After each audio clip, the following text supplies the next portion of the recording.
slide-nya sudah saya share ya di situ. Dan sekali lagi kalau kita berbicara mengenai teori, ya di situ pasti ada beberapa latar belakang kenapa framework ini dikembangkan. Di situ klaimnya adalah Laravel adalah best PHP framework. Ataukah betul? Atau Anda pernah menemui framework-framework yang lain yang lebih gampang seperti Cake, PHP, atau ada beberapa framework yang lain yang bisa Anda coba. Mungkin ada sekitar 10 lebih lah framework yang bisa kita coba untuk PHP ini. Salah satunya Laravel, ini yang terkenal. Jadi kita coba yang terkenal-terkenal aja di sini. Ya, untuk melakukan instalasi, Anda bisa langsung ke websitenya Laravel. Yang terbaru mungkin sekitar versi 6, tapi saya belum cek. Saya waktu itu capture di versi ini 5.7. Dan tinggal kita siapkan di situ server requirement-nya. Dan di situ bisa diperhatikan kebutuhan dari PHP-nya, apakah PHP versi 5 atau versi 7, sehingga di situ akan cocok dengan fungsi-fungsi yang nanti akan kita kembangkan. Kemudian ini mengenal Laravel, ya menurut beberapa survei seperti kemarin, ya yang diikuti ini beberapa framework, Falcon, Codeigniter, dan Symfony. Symfony ini juga lumayan terkenal ya, jadi kalau di toko buku Anda juga menemukan Symfony. Ini adalah framework-framework terpopuler di tahun 2018 menurut Google Trend. Ini trending trennya di situ. Ya, bisa kita lihat Laravel yang tadinya sekitar tahun 2012 belum populer ya, kemudian naik di tahun 2018 ini yang perkembangannya terus ke atas gitu ya. Saya tidak tahu apakah karena komunitasnya bagus atau banyak library yang disupport. Saya rasa perkembangan bahasa tergantung sekali lagi dari perkembangan library-nya. Semakin banyak library yang bisa kita pakai, pasti akan semakin mudah untuk kita kembangkan. Dan di situ sejarahnya Laravel ya sekali lagi merupakan open source. Jadi tidak langsung dia versi 5.7, dimulai dari versi 1 dan ada milestone di setiap versinya. Kemudian arsitekturnya masih sama, jadi menggunakan model view controller atau beberapa di framework yang lain mungkin dikenal ada model view template karena view-nya itu dirancang betul-betul dari template dan fungsi controllernya ada yang diadopsi langsung di dalam view-nya. Jadi pemisahannya ada yang beberapa itu kurang jelas. Kadang ada yang kita buat di situ fungsinya bukan di controller, tapi fungsi-fungsinya nempel di view seperti PHP natif gitu ya. Untuk Django itu juga kenampakannya lebih kita buat fungsi-fungsi untuk memanggil nantinya fungsi-fungsi Python itu di bagian view-nya. Kemudian fiturnya di situ ada desain yang modular, ada fungsi khusus untuk mengakses database, memudahkan maintenance, kemudian sintak yang dipakai pendek, ya ini istilahnya syntactic sugar, jadi orang lebih suka nah di situ gampang penggunaan sintaksnya. Kemudian Laravel dibuat itu Taylor Otwell, kemudian dia menyediakan framework alternatif yang lebih banyak paket sebetulnya di sini dari CI. Jadi mungkin si Taylor Otwell itu dulu juga engineer-nya CI, jadi dia adopsi beberapa sifat atau beberapa paket yang ada dibawa ke Laravel. Ini versi satunya di bulan Juni 2011. Dan ini fitur bawaan yang dimiliki yaitu autentikasi, localization, models, view, session, routing, dan mekanisme yang lain. Jadi kemarin saya juga cerita beberapa banyak di pengembang di Indonesia itu tidak mengembangkan routingnya dengan baik. Nanti kita lihat perbedaannya dengan di framework CI. Kemarin CI yang ingin saya share itu betul-betul tidak ada roots.php. Dan kalau tidak ada roots.php, kadang kita tidak punya dokumentasi memanggil controllernya seperti apa. Jadi sebetulnya yang disimpan di roots.php itu adalah bagaimana cara kita mendefinisikan masing-masing fungsi CRUD di alamat controllernya. Misalnya add satu atau edit satu atau delete slash satu slash apa, ya tergantung dari parameter yang ingin kita masukkan sebagai input. Kemudian di situ dia belum benar-benar memiliki controller ya, karena tadi saya cerita bahwa pada dasarnya orang lebih suka membuat fungsinya langsung nempel di view karena tidak perlu kita siapkan model yang nanti kita panggil di dalam view-nya. Karena menyiapkan model yang bisa diambil di view-nya itu ya butuh satu kreativitas kita, terutama di dalam pemrosesan array-nya. Anda harus lebih familiar kapan array itu dianggap sebagai array seperti array-nya JSON. Ada banyak pasangan variabel, misalnya ID, terus di situ titik 2, 1, nama, titik 2 apa, yang strukturnya seperti itu, isinya banyak, atau yang isinya cuma satu. Kemudian di situ bisa saja sudah disebut MVG ya, meskipun bukan merupakan MVG yang ideal. Ini perkembangannya di Laravel versi 2, juga diliris di tahun itu, tapi dengan fitur-fitur yang baru, lebih ideal di sini. Kemudian ada dukungan terhadap ini, prinsip inversion of control, dan juga ada templating system, yaitu dengan menggunakan Blade. Jadi kalau Anda yang pernah belajar natif, itu bisa semi menggunakan model template, ya kalau Anda mau rancang MVG sendiri, ini bisa Anda pakai library-nya yaitu Blade.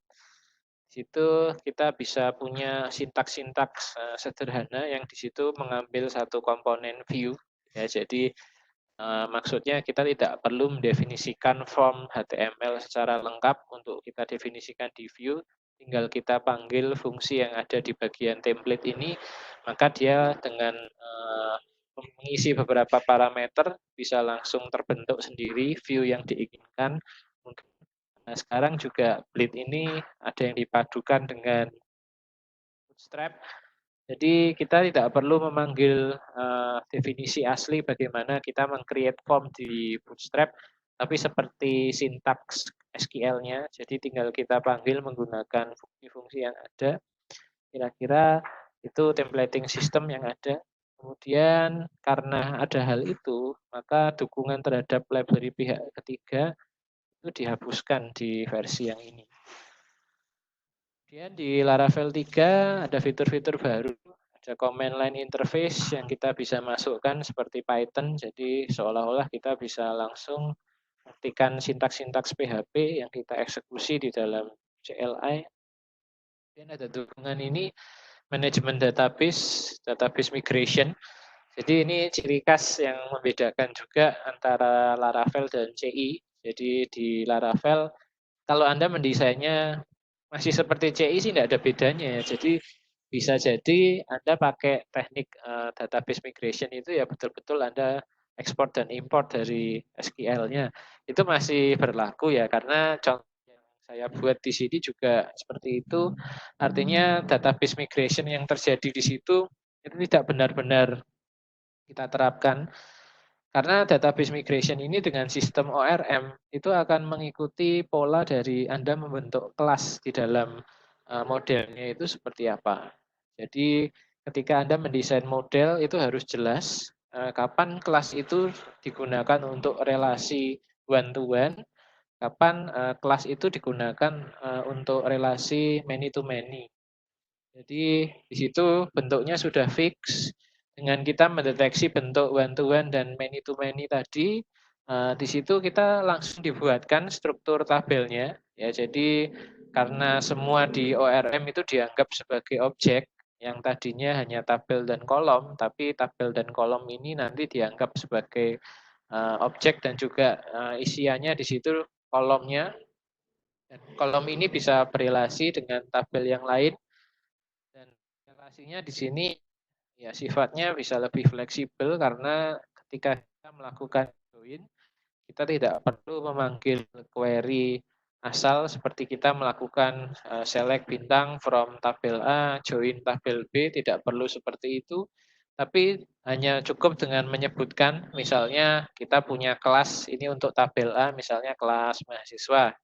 Terus kelas ini punya relasi misalnya di mata kuliah gitu ya. Jadi mahasiswa ID itu dipakai di yang mengambil kuliah, ID-nya dipinjam untuk bisa kita pakai di kuliah. Yang ambil kuliah ini mahasiswa apa, siapa gitu ya.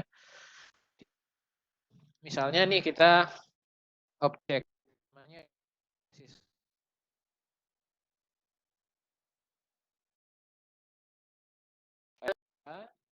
kemudian titik, jadi objeknya apa yang kita, yaitu misalnya mata kuliah gitu ya. Jadi misalnya mahasiswa titik MK, terus langsung kita panggil titik nama mata kuliah. Itu nanti akan langsung muncul variabel dari objek yang tadi kita buat. Jadi sebetulnya tadi sekali lagi konsep bagaimana Anda membuat kelas dan juga relasinya itu akan sangat mempengaruhi bagaimana nanti struktur tabel di SQL-nya itu terbentuk. Jadi dengan adanya ORM ini akan memudahkan Anda tanpa Anda perlu membuat SQL. Sebetulnya dengan struktur kelas yang Anda punya di ORM, di situ Anda bisa langsung mendeklarasi nanti tabelnya akan tercetak sendiri dengan relasinya juga. Jadi sekali lagi definisinya saja yang harus jelas. Ya kalau one to one dan one to many itu akan menentukan ya kelas utamanya yang mana, kelas bawaannya yang mana. Kemudian di situ ada juga peningkatan user base Laravel dan juga peningkatan popularitas karena mulai digunakan ya. Ini Laravel 4, code name-nya versi sama Android dan project open source yang lain punya code name. Code name-nya Illuminati. Ya, meskipun bukan organisasi konspirasi itu bukan ya, tapi di sini adalah code name yang dipakai di Laravel. Ya, kalau saya lihat dia cenderung ke jenis-jenis sinar itu seperti apa gitu ya. Jadi ada ciri khasnya. Kemudian versi ini merupakan penulisan ulang dari codebase. Tadi sudah dikembangkan di versi 3 dan di sini ada perbedaan dari sistem dependensi dengan package-package yang lebih moduler ya di situ. Kemudian ada satu paket yang bisa kita install di dalam pengelola package yaitu Composer yang sering banyak dipakai sekarang di aplikasi PHP. Jadi Composer ini kalau Anda pakai Python itu seperti pip install gitu ya. Jadi Anda tidak perlu mengimport library-nya satu persatu. Tapi sekali lagi Anda harus memperhatikan versinya karena di beda versi cara memanggil struktur dokumennya itu agak berbeda. Ya, versi 5 dan versi 7 atau kalau ada pakai framework dan tidak pakai framework itu struktur pemanggilan aplikasi-aplikasi yang ada di dalam library akan menjadi berbeda sehingga harus diperhatikan versi PHP-nya. Apakah library itu sudah didukung sampai versi PHP sekian?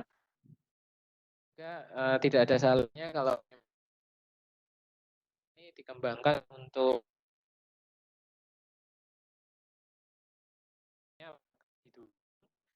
Tidak merubah semua fungsinya, tapi itu sangat berat ya. Ya, tidak kita lakukan lah kalau hal-hal seperti itu, kita pakai cara-cara yang lebih praktis.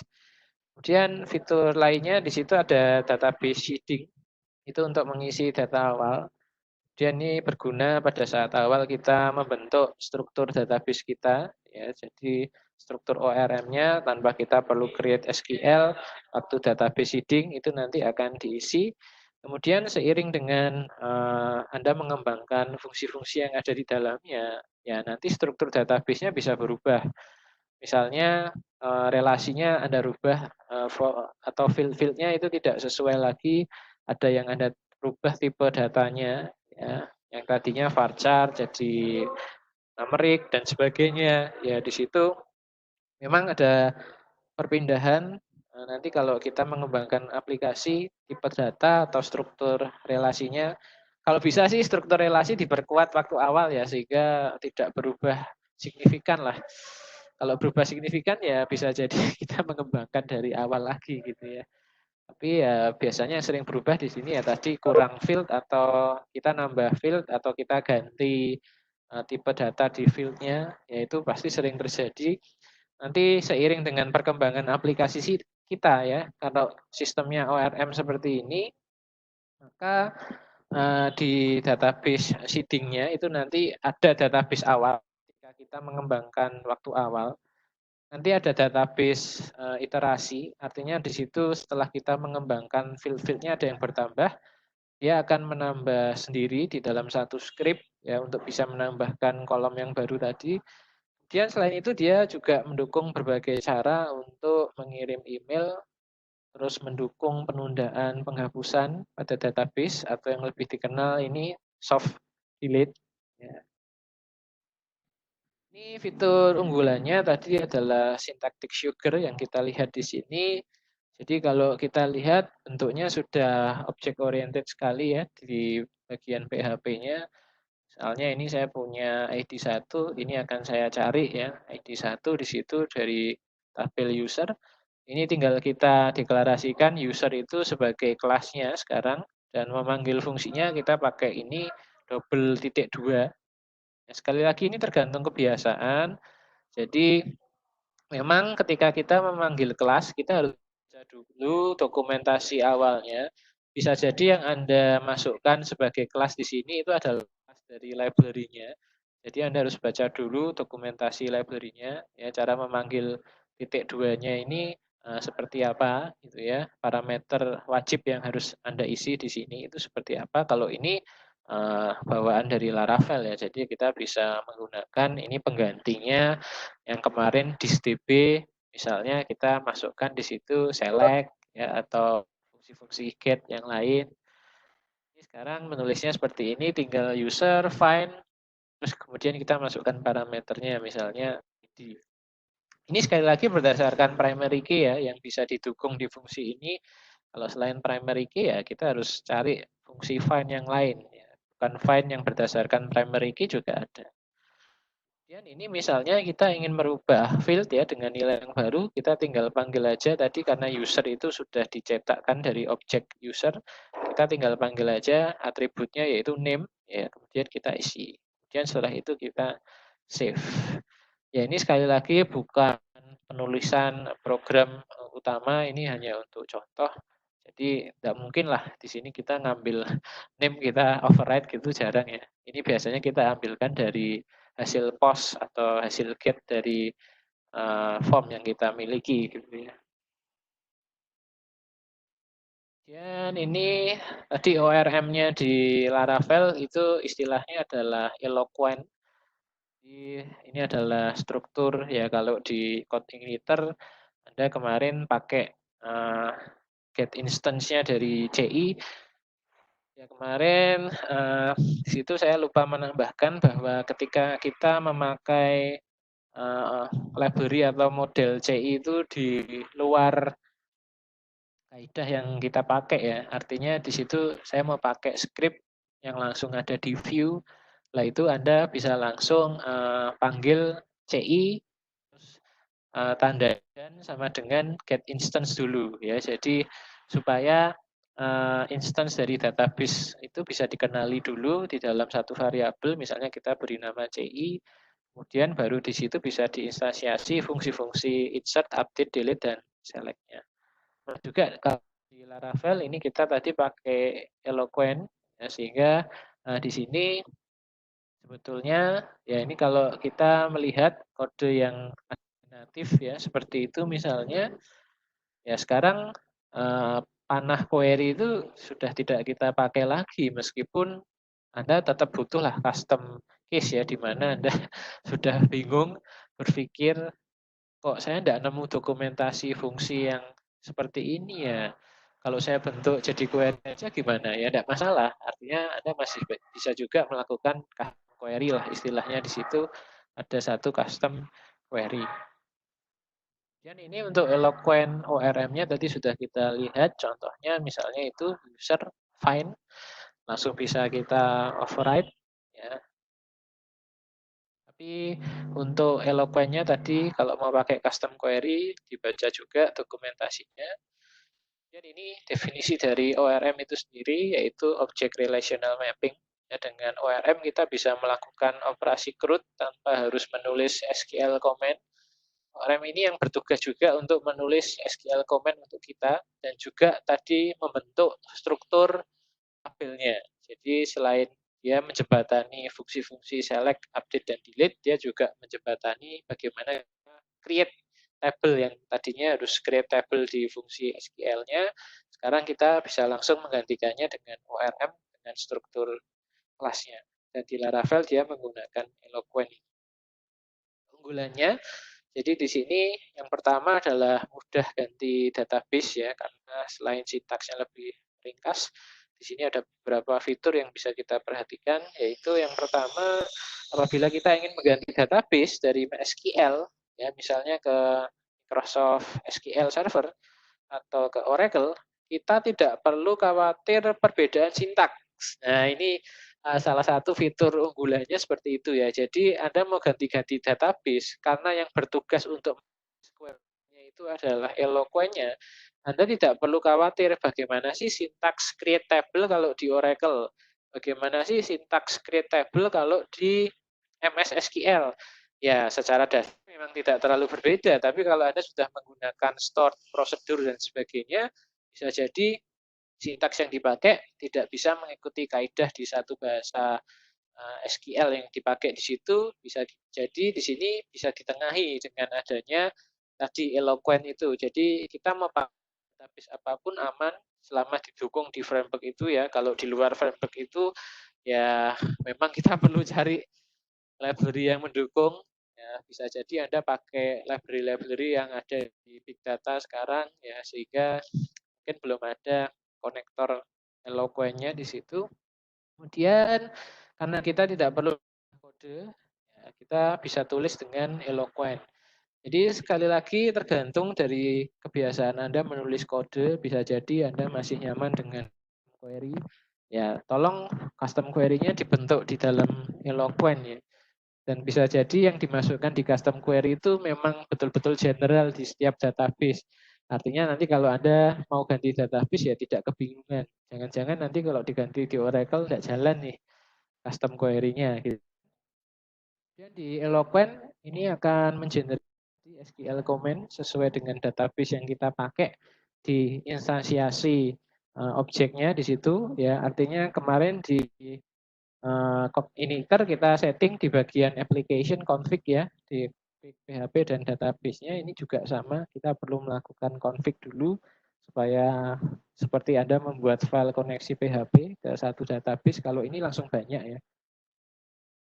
Banyak tipe maksudnya, bukan banyak database.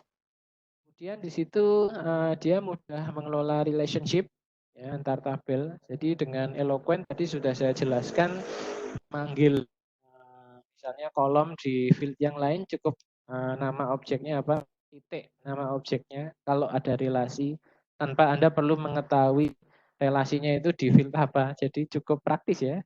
Misalnya tadi mahasiswa di ID-nya ada relasi, tapi tidak perlu kita definisikan seperti itu, langsung aja mahasiswa titik nama kursus atau mata kuliahnya, atau maksud saya tabel mata kuliah gitu ya. Terus titik field apa yang ingin Anda query di situ.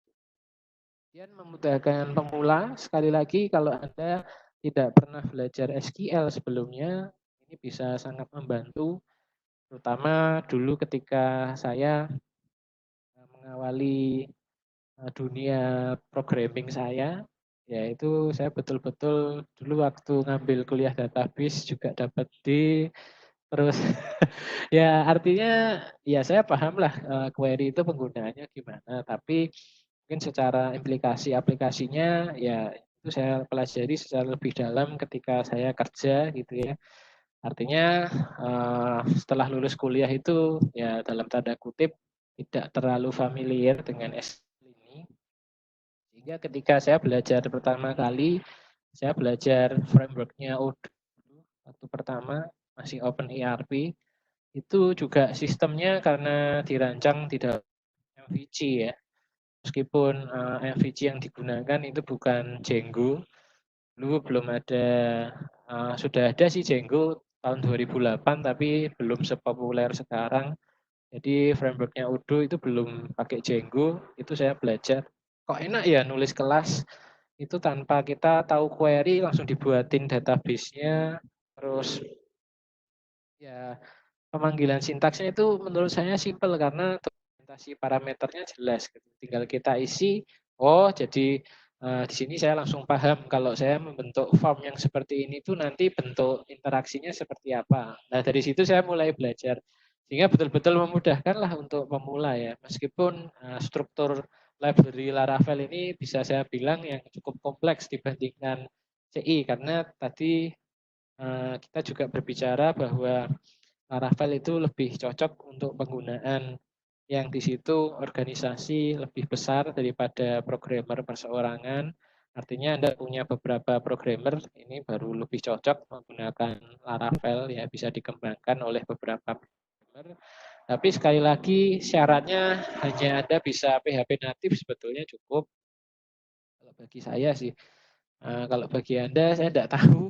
Artinya ya ini menurut pengalaman saya tidak bisa subjektif seperti itu gitu ya. Tapi dengan kita ada kemauan untuk belajar tadi dan kemudian sering melihat contoh program orang lain yang dimodifikasi ya, di situ kita langsung familiar aja ya dengan mengembangkan framework-framework yang ada meskipun tadi frameworknya tidak full dipakai sesuai kaidahnya. Jadi saya sempat cerita kemarin Laravel ini saya kembangkan dengan cara berpikir CI saya ya tidak masalah. Selama di situ programnya jalan, sintaksnya tidak error, ya tidak masalah kalau bagi saya gitu ya. Meskipun kaidah eloquentnya ini tidak terlalu dipakai secara maksimal ya. Nanti saya lah program yang saya buat kemarin untuk Undip Maju. Ya, ini mau pakai SQL comment bisa juga ya kalau lebih suka SQL ya di sini masih didukung yaitu antarmuka statis ya di situ ada antarmuka statis di kelas yang di situ menyediakan satu wadah ya dia menyediakan akses hampir ke semua fitur Laravel yaitu ini package Laravel ini berfungsi sebagai proxy statis ya jadi di sini tadi untuk kita menggunakan SQL command itu ada beberapa library memang yang harus kita pakai untuk bisa mengembangkan ini ya fitur packet DB-nya di situ bisa kita aktifkan ya yang di sini kita maksudkan dengan package Laravel yaitu adalah proxy statis ya untuk kelas-kelas yang di sini didasari dalam aplikasi satu ya memberi beberapa manfaat taks yang ekspresif ya untuk lebih jelasnya bisa dibaca di dokumentasinya ya di sini ada terutama kalau di dalam framework yang sudah bagus, itu dia ada automatic testing yang di situ ingin dipertahankan. Jadi penting sekali nanti ketika kita menggunakan framework itu melakukan unit testing. Unit testing itu bukan dibuat ketika kita sudah jadi aplikasinya, kemudian baru diisi di formnya, itu sangat telat ya. Jadi kita perlu membuat beberapa alternatif dulu yang di situ bisa terjadi ketika user mengisi form dan kalau diisi tidak sesuai kaidah nanti unit testingnya akan menghasilkan error apa. Jadi memang ketika kita berpikir dalam satu framework itu kita harus sudah memikirkan hal-hal yang nanti bisa kita tangani di dalam kesalahan user. Ya. Di situ kita harus persiapkan segala macam kemungkinan di dalam unit testing supaya di situ kita bisa menguji bahkan sebelum user mengisi kita sudah tahu user itu bakal ngisi seperti apa saja. Sekali lagi ini diperlukan pengalaman ya. Atau misalnya kalau Anda punya aplikasi yang di situ banyak form yang digunakan untuk menghitung, ya itu akan lebih cocok kalau Anda unit testing dulu. Kalau form isian saya rasa tidak perlu banyak-banyak lah unit testingnya. Tapi kalau ada form menghitung ya Anda perlu validasi tadi yang dimasukkan di formnya itu betul atau tidak. Kemudian ada sisi fleksibilitas yang di sini daripada metode statis yang tradisional. Jadi ini mulai diperbarui di Laravel ini. Anda sudah pernah nyoba Laravel sebelumnya?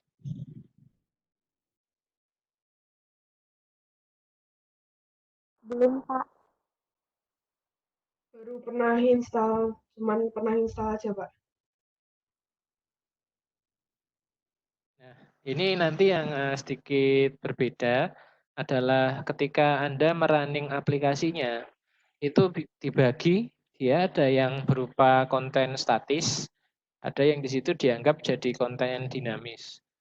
Kalau link-link ke library yang misalnya CSS, JS itu dianggap dia konten statik ya. Sedangkan konten dinamiknya ya yang Anda diisikan di dalam PHP itu fungsi-fungsinya yang di dalam controller Anda panggil gitu ya. Itu ketika kita menjalankan aplikasi tidak bisa kita langsung buka di localhost itu tidak jalan. Jadi kita harus panggil satu fungsi dulu di command prompt, baru di situ nanti Laravelnya itu jalan. Nah, jadi kita harus panggil dulu di CLI, jalan di port berapa. Jadi ini seperti framework yang modern, seperti Anda pakai Django, itu Anda harus PIP, misalnya start server ya. Saya tidak hafal satu-satu, tergantung frameworknya. Cara biasanya kalau di Django itu Python manage.py run server. Jadi kita harus panggil satu komen di line interface-nya supaya konten dynamic-nya itu berjalan dan konten statiknya ya yang bisa berjalan di situ adalah tadi ya. Artinya ketika kita tidak menjalankan komen di CLI ini ya yang bisa diakses cuma konten-konten statiknya. Jadi script PHP-nya tidak jalan gitu ya. Kemudian ini untuk templating engine ya, jadi di situ sekali lagi Laravel menggunakan Bleed. Dan di sini sebetulnya tujuannya menghindari penulisan kode HTML yang berulang kali. Karena sebetulnya ya kita desain di dalam layout dan form itu ya hampir-hampir mirip ya. Dan kemudian juga ada kontrol tampilan yang bisa dimunculkan atau disembunyikan. Ya, kita di situ ketika melakukan looping di dalam tampilan itu sudah ditangani dengan Bleed, terutama di tampilan-tampilan yang di situ Anda butuhkan banyak field untuk bisa diisi. Artinya dalam satu form di situ Anda bisa menginsertkan banyak form yang lain. Itu perlu jadi kita pakai templating engine yang di sini sudah disediakan. Dan engine template yang di sini yang memang disediakan secara default oleh Laravel yaitu tadi. Kemudian tujuannya untuk menyederhanakan interface dan kode program ya seperti penggunaan looping. Jadi nanti ketika kita memanggil variabel yang isinya array, ya di situ tidak perlu kita panggil variabelnya terus kita lakukan for each. Ya di situ bisa langsung kita terapkan aja fungsi-fungsi yang ada di Blade sehingga di situ bisa langsung melakukan iterasi tanpa kita perlu memanggil formnya satu persatu gitu ya. Kemudian file ini ditulis dalam view untuk menghasilkan output dan beberapa tujuannya di sini adalah untuk membuat tampilan yang mudah untuk front end-nya, mempersingkat jumlah code-nya.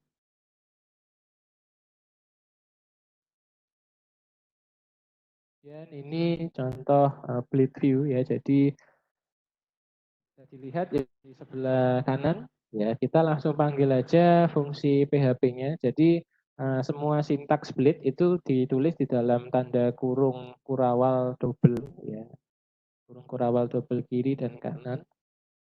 Ini cara menggunakan looping di dalam Blade. Jadi tinggal panggil aja ini karena ada fungsi-fungsi praktisnya. For each, ini tinggal kita add for each. Ya, secara sintaksis ini tidak membebani pikiran kita untuk menghafalkan struktur PHP-nya seperti ini. Tapi kalau yang sudah biasa sih ya tidak masalah ya. Jadi bisa dipakai dua-duanya, artinya sintaks PHP yang lama ini juga masih bisa jalan. Tapi kalau Anda ingin menulis dengan lebih pendek, ya di sini bisa langsung Anda tuliskan double kurung kurawal ini untuk memanggil variabel yang ada di dalam PHP tanpa perlu keluar masuk. Nah ini juga keunggulannya dia tidak perlu keluar masuk sintaks PHP. Karena kadang Anda menuliskan variabel itu di dalam value-nya HTML. Kadang Anda menulis di sini Anda misalnya pakai form HTML, terus Anda membutuhkan parameter yang ada di PHP, Anda panggil PHP-nya, itu biasanya akan ribet di tanda petiknya. Kapan Anda pakai petik 1, kapan Anda petik 2, terus kapan Anda gabungkan sintaks HTML dan PHP tabelnya. Ya, jadi di situ ini saya rasa lebih user friendly ya, meskipun ya harus mempelajari beberapa perubahan. Kemudian di situ ya ini untuk kondisi if else ya, di situ kita langsung aja panggil itu tanpa kita ribet bikin kurungnya. Kadang kurung di web programming itu menimbulkan ambigu ya, karena kadang kita tidak membaca kurung tutupnya di tengah-tengah, karena itu jadi satu sama form HTML-nya ya. Yaitu untuk segi kepraktisan dia tidak pakai kurung, tinggal ya di situ kalau setiap add berarti ada kurung gitu ya.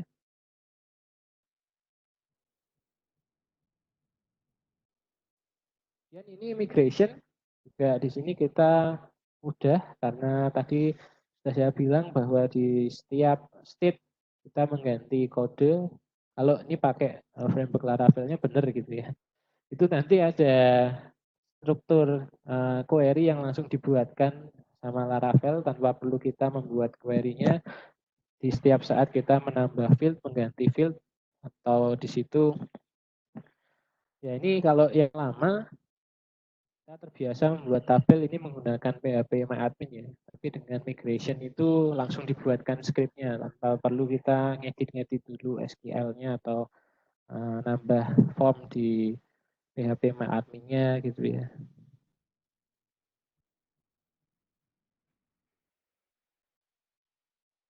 Yang keunggulan lainnya adalah versioning. Ya, ini sekali lagi berkaitan erat dengan migration. Jadi aplikasi kita itu bisa disimpan dengan beberapa versi. Ya, versi jalan, versi 1 itu untuk versi yang jalan, entah di situ ada beberapa fungsi yang belum dites, yang penting jalan. Mungkin di versi kedua kita baru cek satu persatu fungsi-fungsi tadi itu apakah memang ada yang logiknya error. Kalau sintaks error memang sudah tidak ada ya, tapi mungkin logiknya error atau cara memasukkan database-nya salah mungkin. Itu kan bisa terjadi ya. Jadi tapi dalam memasukkan struktur seperti itu kan kadang di dalam penulisan sintaks bisa jadi terjadi seperti kita kepeleset ya, kadang ketika versi pertama jalan, setelah kita perbaiki di versi kedua karena kita kepeleset tadi, kita tidak tahu mana sih salahnya. Jadi kita bingung. Ya tenang aja, di sini kita punya versi 1 yang tadi masih jalan, kita bisa rollback ya tadi dari struktur database-nya atau dari versioningnya. Jadi ada perintah-perintah yang nanti Anda perlu pelajari di CLI. Ya ini jujur aja saya tidak hafal perintahnya satu persatu, tapi biasanya yang sering dipakai adalah kita bisa clear case, terus di situ database migrate, ya di situ bisa kita panggil perintah-perintahnya. Nanti kita lihatlah list CLI dari ini bisa melakukan sintaks apa saja. Ya, di situ kita bisa melakukan sharing struktur database ya ke rekan kerja sehingga struktur yang ada bisa tersinkronisasi, apalagi di zaman GitHub ini ya sudah tidak zaman kita melakukan drag and drop lewat SCP, sudah tidak tren lagi, karena harusnya ketika kita pakai GitHub semuanya sudah ada versioningnya ya, kemudian ada branch-nya. Anda bisa bekerja di branch-branch tertentu sebelum Anda upload di master branch-nya ya. Jadi jangan sampai salah, nanti yang ada update masternya itu codingannya belum dites sama teman ada update. Ya rusak semua gitu ya. Ya mungkin yang belum pernah bekerja di dalam istilahnya di dalam tim yang pakai Git, silahkan Anda coba ya. Jadi Anda harus buat di situ beberapa blueprint, artinya kapan sih di sini saya bisa menggabungkan source code-nya si A dan source code-nya si B. Anda harus buat di situ ada fork, ada branch ya yang Anda harus siapkan supaya masing-masing orang tadi bisa tersinkronisasi. Ya karena di era GitHub juga sebetulnya Laravel ini tadi sekitar tahun 2012 sudah in lah, maksudnya environment-nya itu sudah mendukung. Mungkin kalau sebelum tahun 2012 di situ Anda belum zaman kolaboratif. Jadi dulu beberapa disertasi itu di sini membuat bagaimana environment yang baik untuk melakukan sharing code tanpa tumpang tindih dan tidak mengganggu source code production.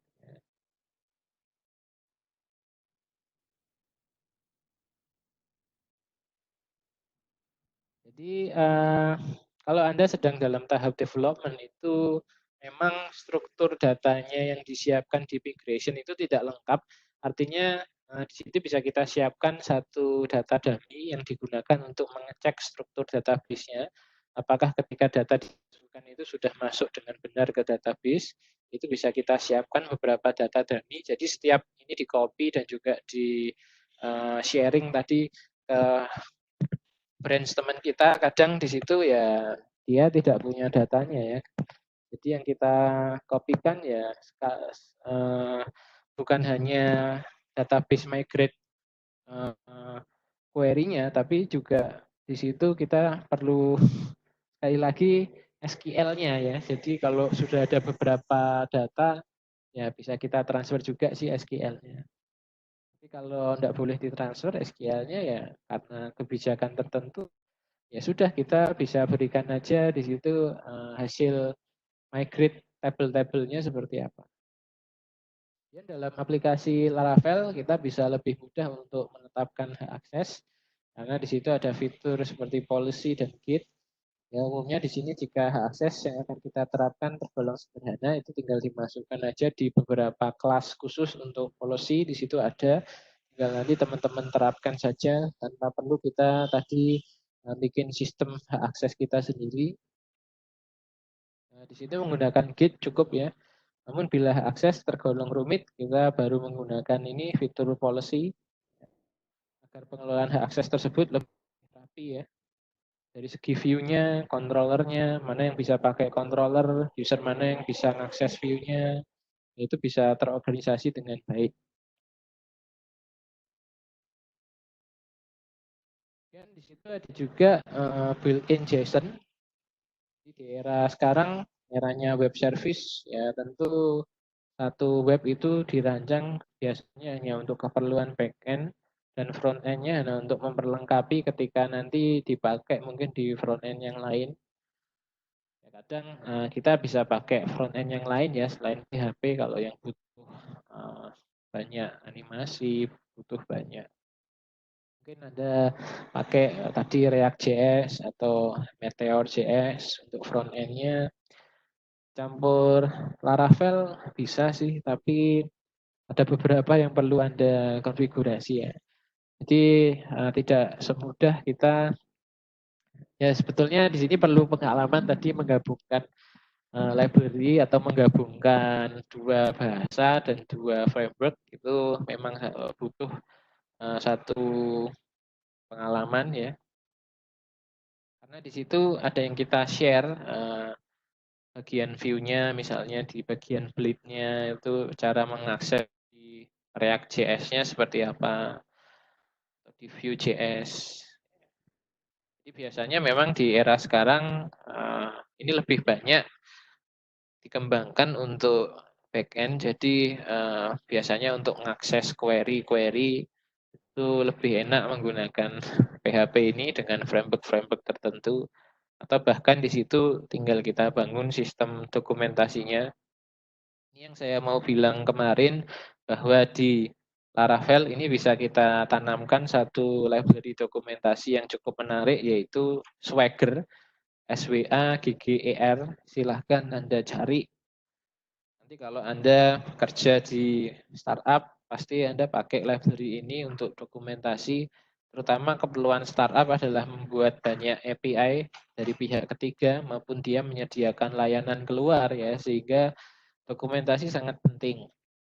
Ini dulu yang belum saya pahami adalah kadang ya programmer susah di dalam membuat dokumentasi. Zaman sekarang ada banyak library yang bisa dipakai dengan mudah. Silahkan membuat dokumentasi sedini mungkin sebelum semuanya hancur. Jadi di situ nanti kita lihat contoh penggunaan Swagger. Ini sekali lagi belum saya coba di Laravel, dulu saya cobanya di Flash. Jadinya saya juga sudah lupa sintaksnya, sudah cukup lama ya. Nanti kita cobalah build misalnya dengan Laravel di YouTube banyak, silahkan Anda cari Swagger ya. Oh, nanti saya buatkan konten juga enggak masalah. Kalau Anda pengen konten yang asli. Tapi ya sebetulnya di YouTube banyak. Tugas saya mengarahkan aja tuh dari apa yang bisa Anda pakai ya dengan interaktif. Kemudian mengapa Laravel? Ya, jadi di situ kita bisa fitur-fitur unggulannya. Kita sudah mendapatkan satu gambaran tadi yang di situ dijelaskan secara detail ya fitur-fitur unggulannya seperti apa. Kemudian selain itu dari segi-segi teknis ya di sini ada beberapa alasan yang mungkin sulit kita pungkiri mengapa kita sebaiknya memilih Laravel. Ya, ini berikut alasannya. Laravel sekali lagi open source ya, sama seperti CI alasannya kemarin. Laravel bisa kita modifikasi, bisa kita distribusikan tanpa situ kita perlu khawatir ini source code orang saya pakai. Nah, open source ya di situ tinggal dilihat aja JPL atau JNU ya, mana yang butuh bisa diganti, mana yang harus di keep fungsi-fungsi aslinya seperti apa. Dan juga perlu diluruskan bahwa open source itu bukan berarti gratisan dan gratisan itu bukan berarti jelek. Ilmunya mahal ya. Artinya Anda kalau tidak ikut pelatihan dan tidak pernah membuat sendiri ya tidak punya pengalaman yang betul-betul real in ya di dalam satu project. Jadinya ya ilmu yang di-share itu sebetulnya sudah ilmu hasil kompresi dari orang-orang yang pernah pakai library itu ya. Jadi harusnya cukup membantu proses pembelajaran Anda menjadi lebih singkat. Ya, ini sekali lagi perlu saya buatkan konten di luar ini karena ciri-ciri mungkin ada rahasia-rahasia atau trik-trik yang belum kita pelajari di PHP natif yang ada di khusus framework ini.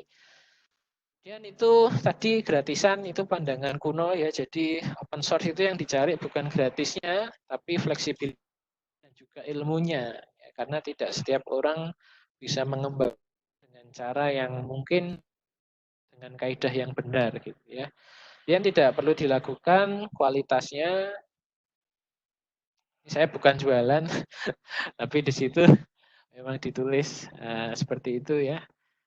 Dan ekosistemnya bagus, artinya kalau kita tadi berbicara mengenai perusahaan, terus ini sudah siap kalau misalnya kita ganti source code kita dikerjakan oleh orang lain gitu ya, itu sudah bisa mendukung dokumentasinya cukup jelas kalau saya bilang. Dan mengembangkan database-nya cukup praktis. Tadi tidak perlu kita create satu persatu SQL-nya, tinggal kita baca dokumentasi masing-masing kelasnya, masing-masing controllernya seperti apa. Dan kita sebagai software developer itu bukan user ya. Kalau kita user ya kita perlu support. Kalau sebagai developer bisa nyari sendiri ya.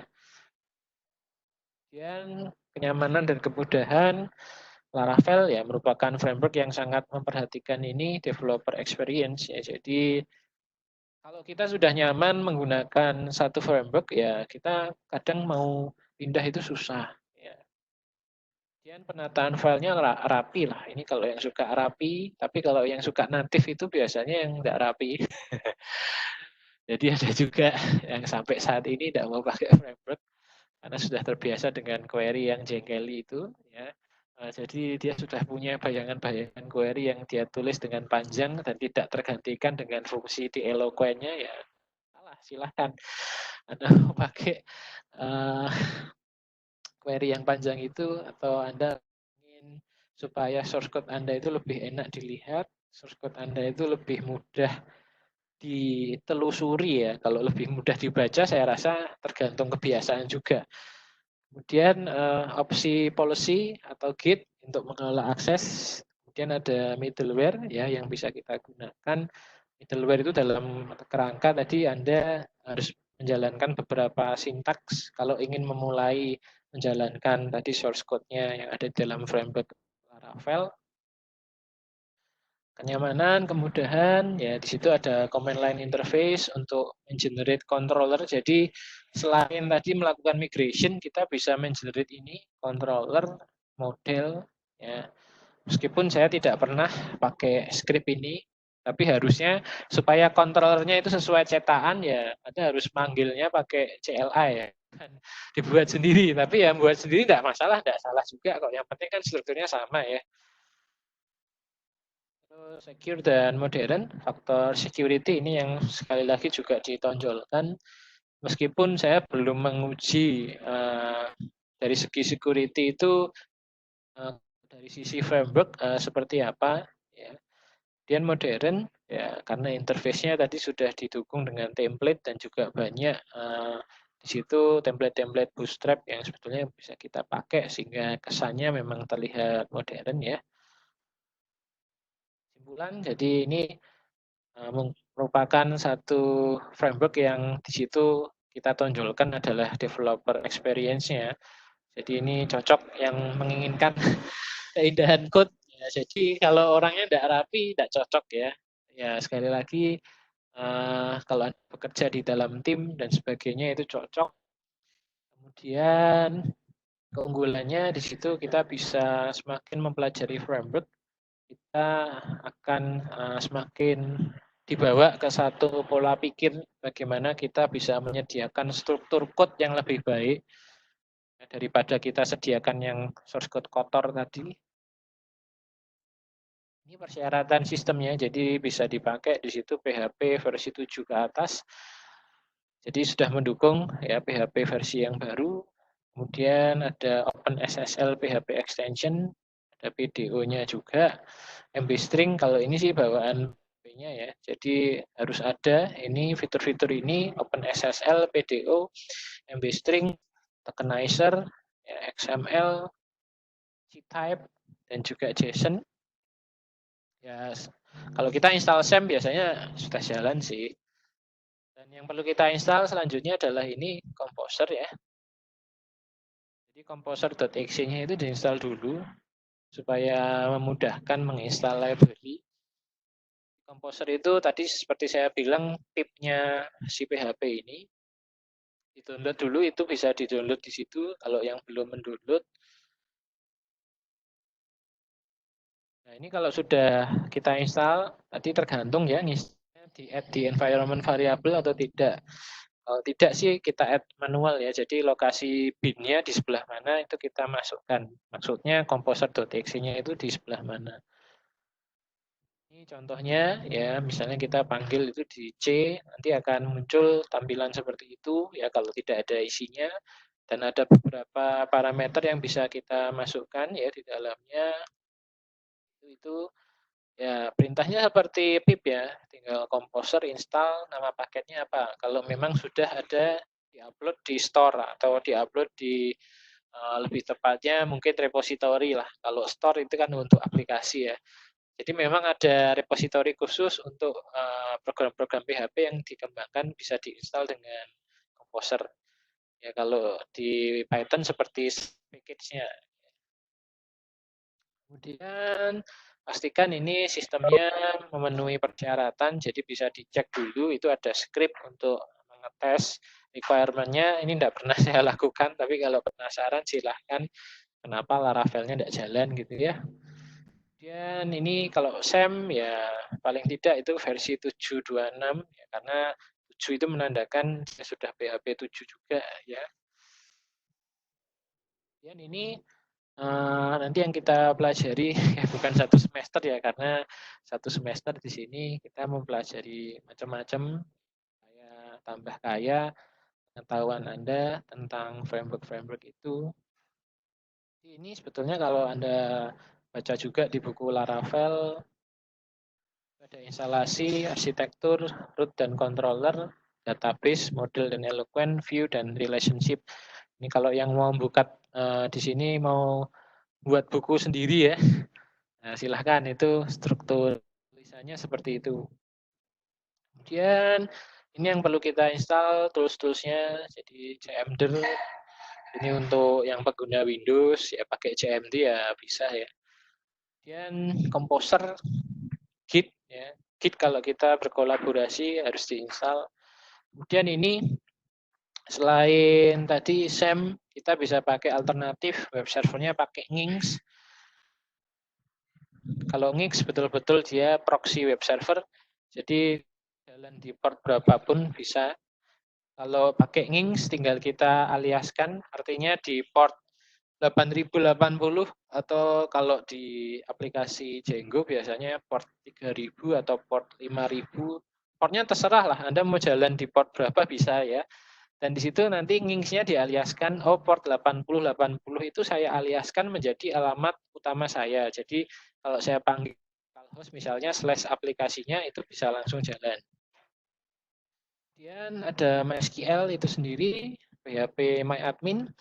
Dan ini yang bisa kita tambahkan sebagai developer mungkin juga banyak yang belum tahu, yaitu Redis. Ini untuk mengelola case. Ya, jadi case itu penting kita gunakan untuk mengakses script-script yang sering kita akses. Kemudian di situ ini kalau mau install CMD, kalau enggak masalah. Yang perlu kita install tadi ya, komposernya.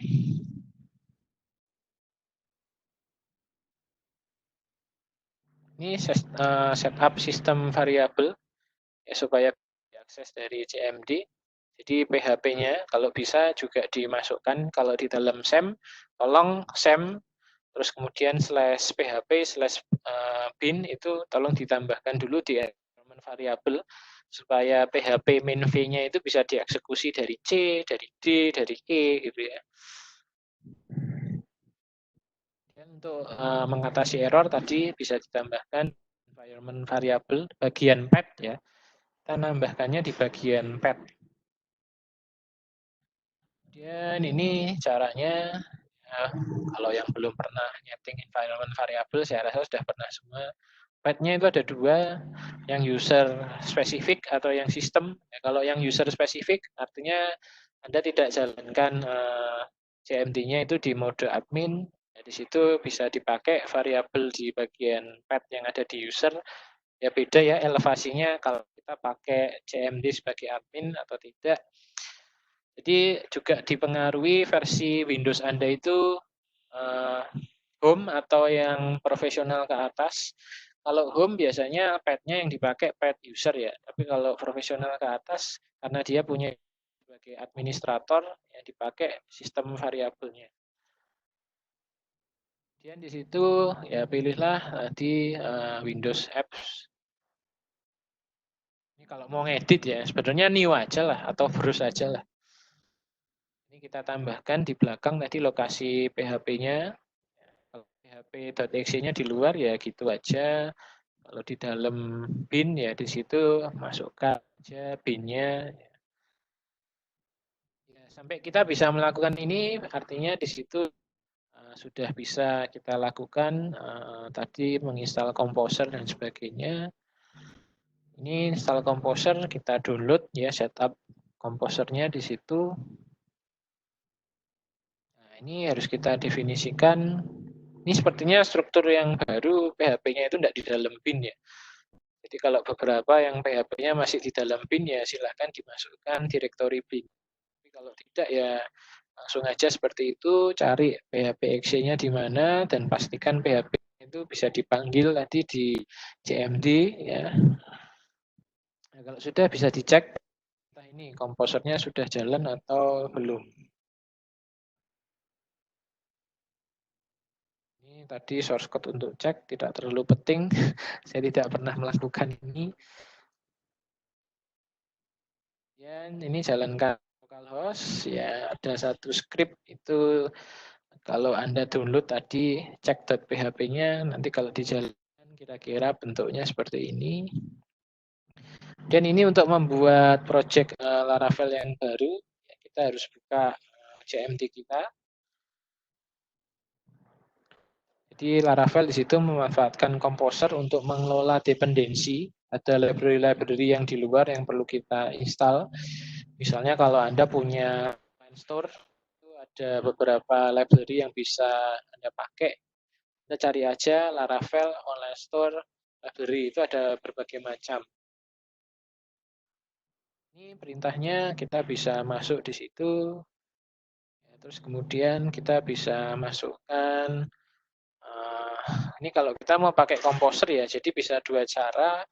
Composernya dijalankan di dalam htdocs, terus kemudian kita jalankan perintah ini, Composer global Laravel atau installer, atau Anda download package-nya, Anda masuk ke htdocs, itu sama aja.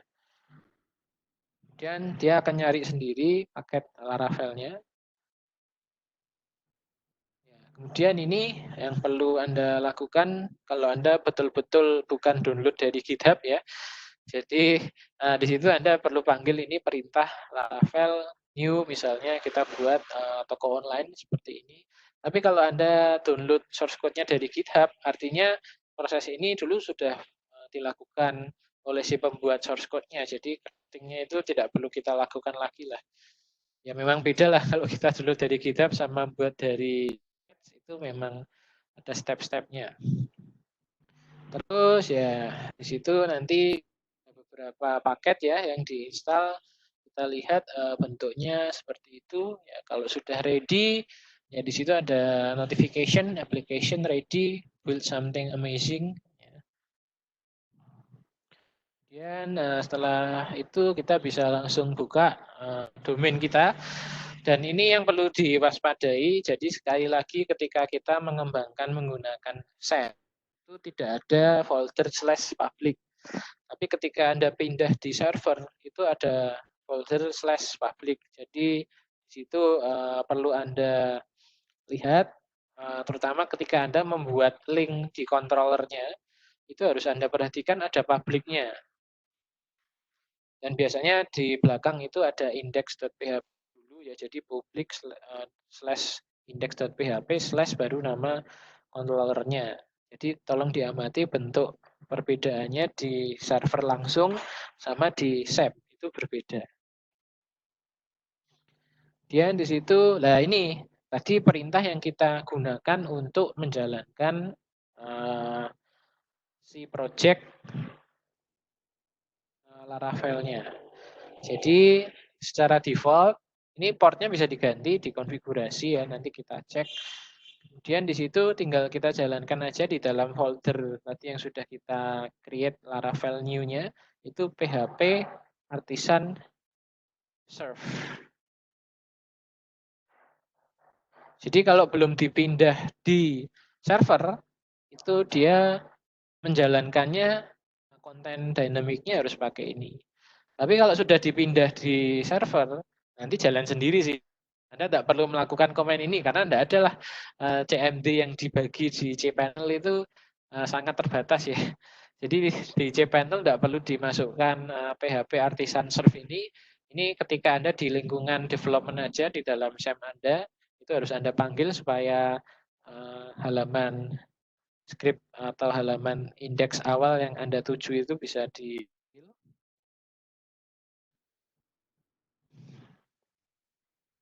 Kemudian manggilnya di situ dengan port 8000 karena ada port yang nanti kalau pakai Nginx itu lebih fleksibel, artinya tinggal Anda atur proksinya diarahkan 80 ya, karena port standar HTTP-nya itu 80, itu di redirect ke 8000 seolah-olah seperti itu. Dan ini untuk tampilan awal. Sekali lagi di situ kita bisa create project. Ini alternatif perintah-perintah Composer yang bisa kita lakukan. Kalau tadi untuk instalasi, yang ini untuk create project. Ya. Di situ tinggal kita masukkan destination foldernya. Kita membuat script kita di folder apa. Misalnya itu Laravel toko online. Di situ paketnya Laravel, ya, terus kemudian slash nama struktur, ya ini struktur package ya. Jadi biasanya kalau kita pakai library itu ada slash-nya lagi untuk menandakan mungkin branch ya. Saya tidak tahu sih, artinya mungkin ada beberapa branch, misalnya Laravel 5.2, ya biasanya seperti itu. Terus baru nama folder tujuannya, misalnya toko online gitu ya. Tapi nanti saya share aja untuk script hasil yang saya buat. Tapi jangan lupa tadi harus di PHP Artisan Serve dulu supaya bisa jalan. Kemudian ini yang dibaca pertama kali, ya di situ dia mencari file routingnya. Ya, misalnya di situ yang pertama kali kita baca hello, ya nanti akan muncul hello world. Ya.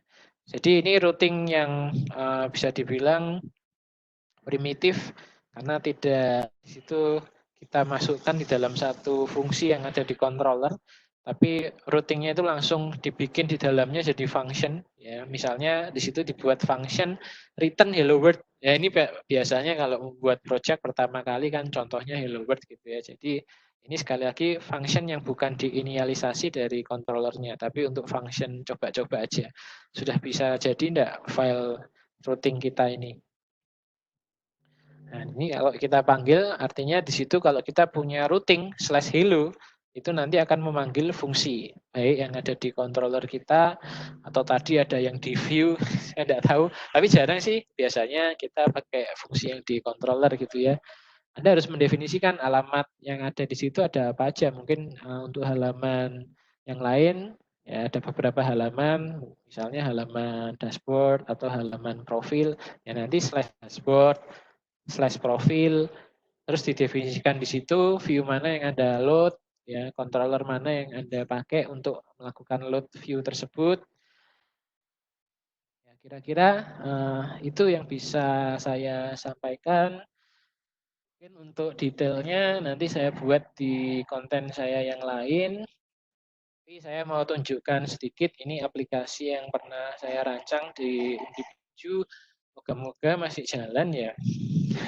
Karena saya sudah lama tidak coba.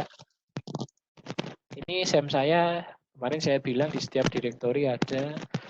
Karena saya mendesain dari mulai versi untuk aplikasi-aplikasi kuno, saya harus mencoba PHP versi 4 bahkan. Ini yang ini yang PHP versi terbaru. Kayaknya nama direktorinya YouTube, YouFood.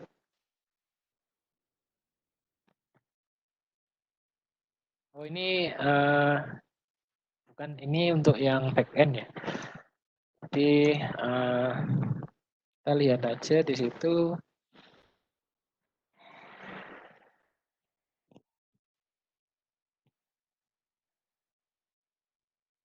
Sepertinya namanya seperti toko online ya. Jadi OL Shop ya di situ. OL Shop.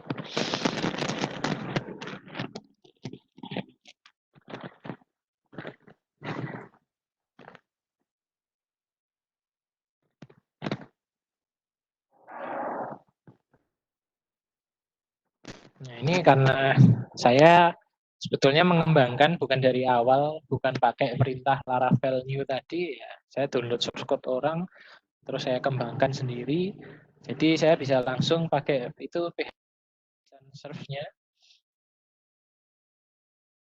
Ya, sebetulnya kok bisa manggil Artisan Serve itu karena di dalam OL Shop ini ada beberapa vendor yang di situ sudah diinstal.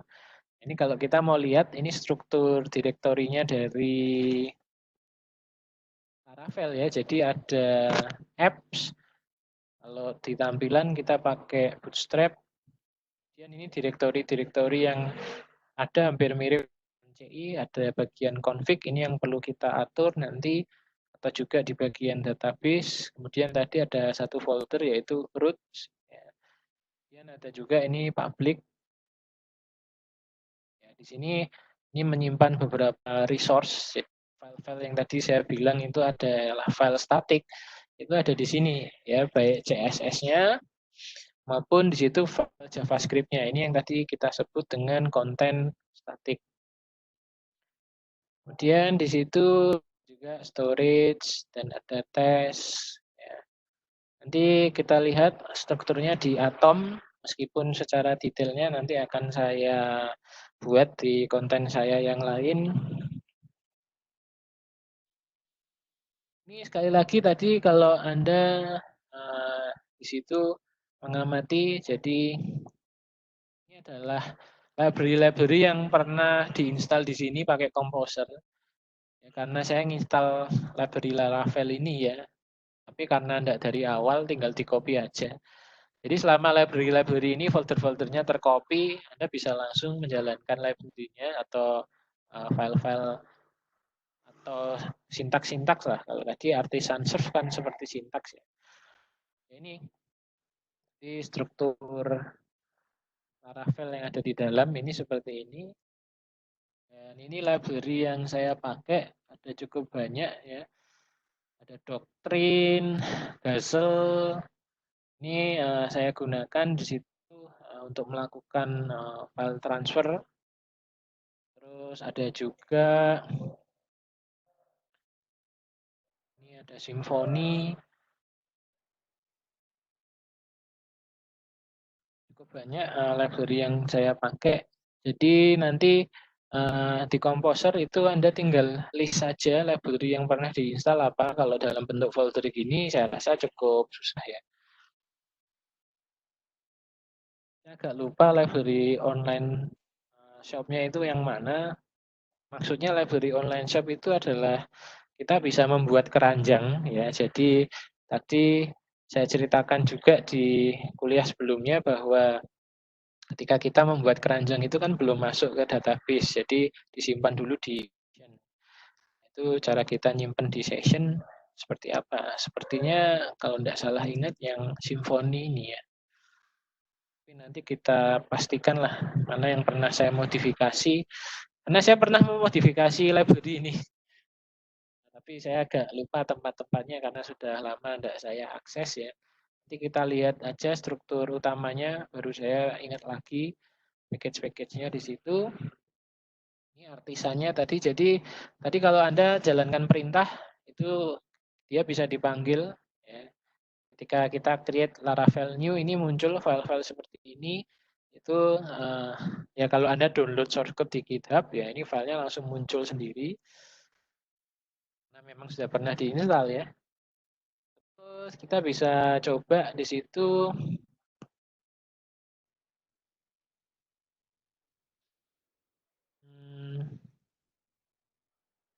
Kalau saja.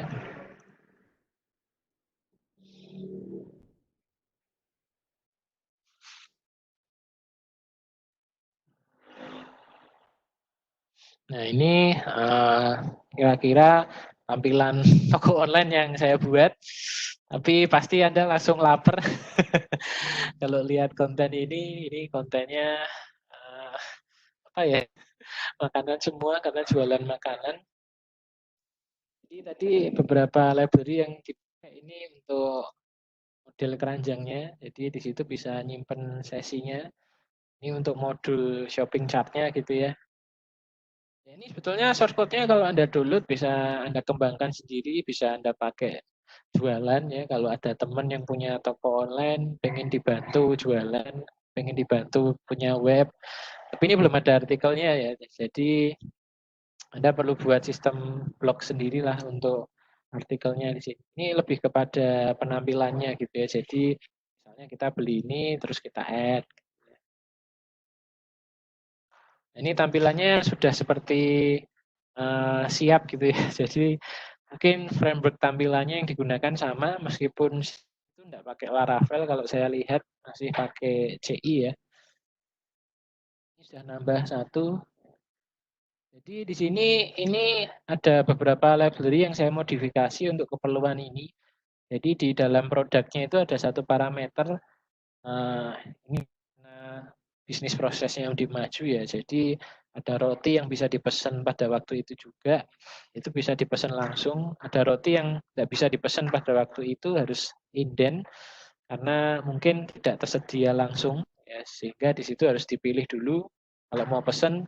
Kalau langsung besok ini kalau kita filter, nah itu berubah. Jadi yang ada apa ya? Kayaknya roti goreng. Roti gorengnya ini hilang karena roti gorengnya itu tidak bisa diorder pada waktu itu juga.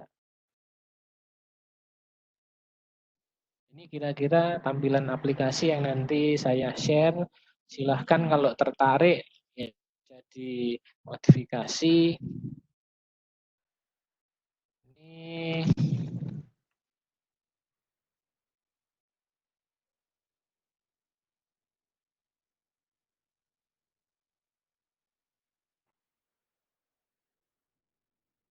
dan lagi karena banyak aplikasi yang saya punya, di passwordnya agak lupa. Ini kalau kita masuk sebagai user gitu ya, jadi kita bisa ngintip pesanan kita. Ini misalnya siapa yang pernah pesen, ya, Tuti ini pernah pesen barang apa aja, Soles bakpao ya, kapan ngirimnya. Jadi sebenarnya ini sudah ready sih. Kalau dulu sebelum saya modifikasi ini tidak seperti ini. Jadi ada beberapa fungsi yang tidak jalan dan memang di situ bisa langsung dipakai lah. Oke, mungkin kita langsung aja ke source code-nya supaya Anda bisa melihat perbedaannya. Kalau saya ceritakan bagaimana cara memodifikasi dari awal juga saya lupa. Jadi saya langsung aja ini masukkan project foldernya di situ. Kita lihat strukturnya tadi. Secara ini untuk tampilan-tampilan ya. Jadi kalau tampilan di situ ada extensionnya .bleed gitu ya. Beda sama yang di CI. Terus kemudian kalau secara struktur folder itu hampir mirip ya dengan yang di CI. Ini kita lihat dulu yang di bagian app itu ada model. Ya, ini model-model kita. Kita lihat salah satu. Nah ini tadi yang saya sebut dengan Eloquent. Nah kalau Anda ngelihat model kayak gini kan sebetulnya simple ya. Kita cukup panggil aja. Ini misalnya tabel yang ingin kita masukkan di situ apa? Misalnya nanti barang ini akan masuk ke tabel barang. Primary key-nya apa? Nah, tapi ini sekali lagi adalah jenis Laravel yang semi CI. Jadi kalau database migration-nya Anda cari itu tidak ada di sini. Harusnya di sini itu Anda bisa cek database migration. Jadi yang di cover di sini, nah ini contoh untuk database migration awalnya seperti ini. Jadi yang di cover di sini cuma user ya di awalnya sama password. Padahal di database-nya itu ada sebentar.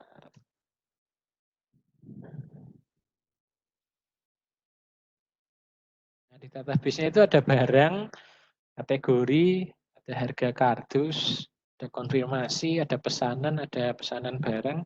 Ini kemarin saya buat tabel sendiri sih, tidak lewat Eloquent-nya itu karena saya nyari praktisnya, saya nyari cepatnya. Harusnya di sini saya tadi buat di script migration ini yang betul ya. Cara yang betul itu kita buat di script migration ini. Jadi di situ misalnya kita create nih tabel user itu di situ bisa kita masukkan ini sudah ada tipenya. Kalau increments berarti di situ yang tipenya unik ya. Jadi kita lihat aja yang di bagian user.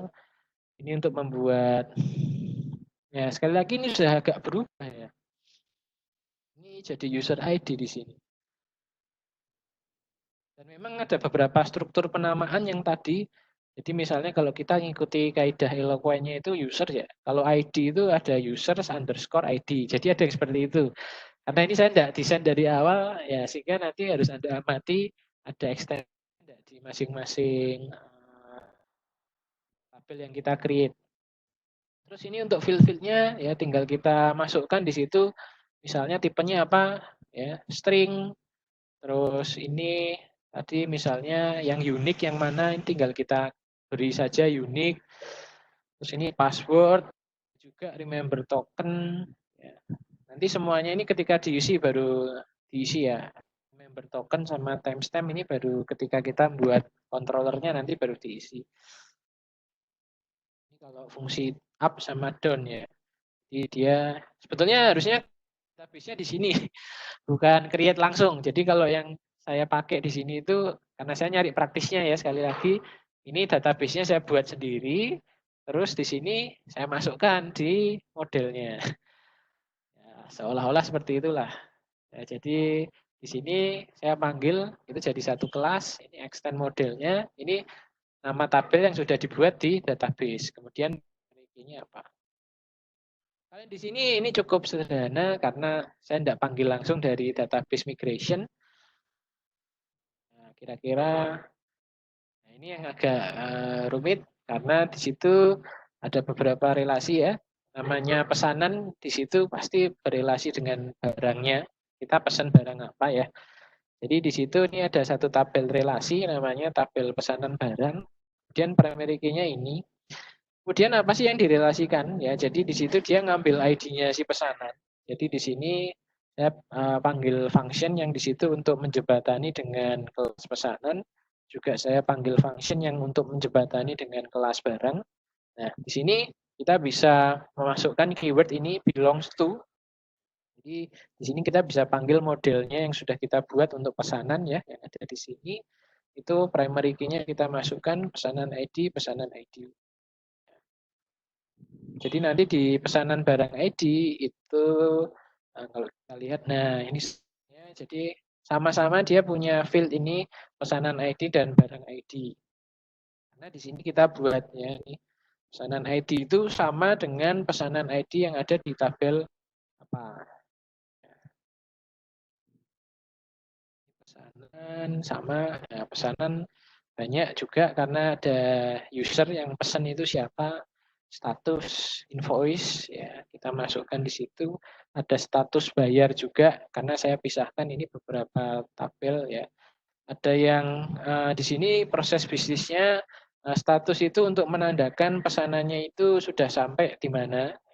Kalau kita buat toko online kan seperti itu ya, pesanannya itu sudah dipesan tinggal diambil atau sudah dikirim, lah itu kan ada statusnya. Terus ada juga status pembayarannya nih. Kalau yang sudah selesai atau yang kalau di sini ada sistem ngutang sih beda lah sama di Gojek. Ya meskipun sama kayak pay later tapi bukan seperti itu ya. Ini sistem ngutang benar-benar ngutang nanti belakangan.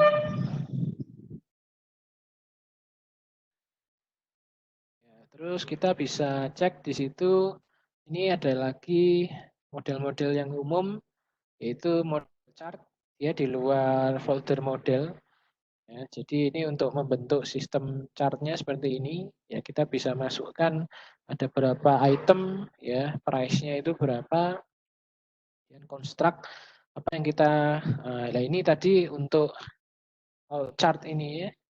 Di sini kita pinjam satu bantuan library nanti. Jadi kita bisa ambil di session itu itemnya apa, TY-nya berapa, price-nya apa. Kemudian ini tadi function untuk add chart-nya ya. Jadi supaya di array di session yang kita punyai itu tidak hilang. Jadi kita simpan stored itemnya itu di array. Cara bentuk array-nya seperti ini. Ya ini kalau ini Anda baca saja nanti secara lebih lengkap. Kalau mau modifikasi juga tinggal dibaca aja ini cara-caranya melakukan pemanggilan array-nya itu seperti apa.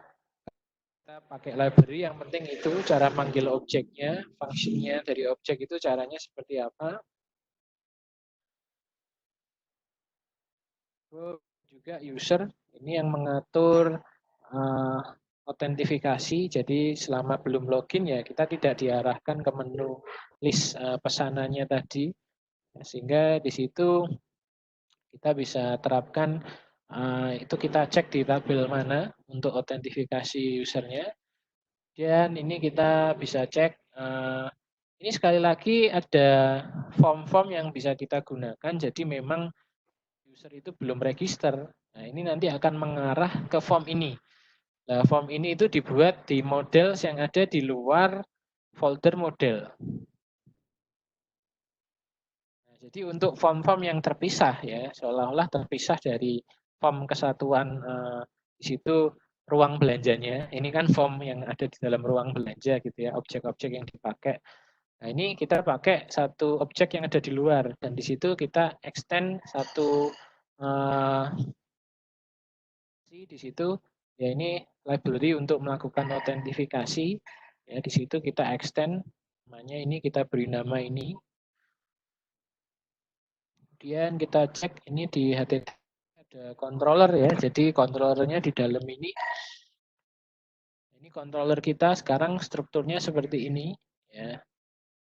Ini beberapa yang harus kita pakai ya. Namespace ini harus kita definisikan kalau di CI ya. Jadi kita perlu definisikan nama struktur dari seperti Anda kalau pakai Java ya. Jadi nama foldernya itu dibuat struktur seperti ini app, http, terus folder lagi controller.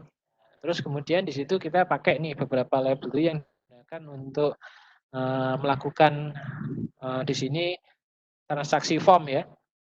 Jadi kita butuh library ini untuk bisa memanggil data-data yang akan diposting. Ya. Kemudian kita menggunakan session. Dan di situ kita pakai tadi yang sudah kita buat di dalam model kita, meskipun pakai cara kasaran. Dan kita bisa pakai chat ini. Jadi library di mana di situ kita menyimpan barang kita sementara. Ini di beranda kita ya ada beberapa fungsi di situ. Ya, ini fungsi utamanya untuk yang di bagian indeks. Kalau kita klik di situ, nah, di sini kita panggil tadi kelas dari chat ini. Ya, sekali lagi ini satu library, jadi harus dibaca dulu dokumentasinya supaya bisa jelas kita memanggil apa di situ, melakukan iterasi seperti apa.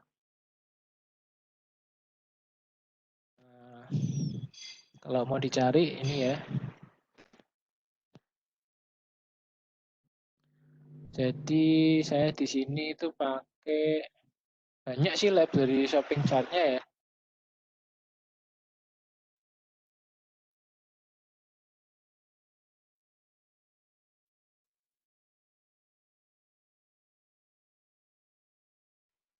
Silahkan dipilih library shopping chart yang bisa Anda pakai.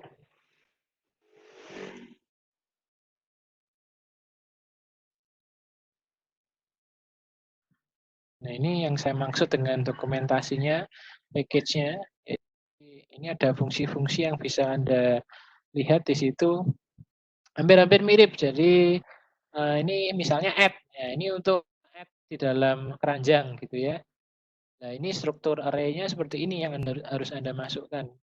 Dan ini mendapatkan chat item. Ini library-nya pakai Kartalis, tapi saya bukan pakai itu ya. Jadi nanti saya cek lagi. Atau kalau Anda mau nyari library-nya itu apa, ini bisa Anda panggil ya. Google.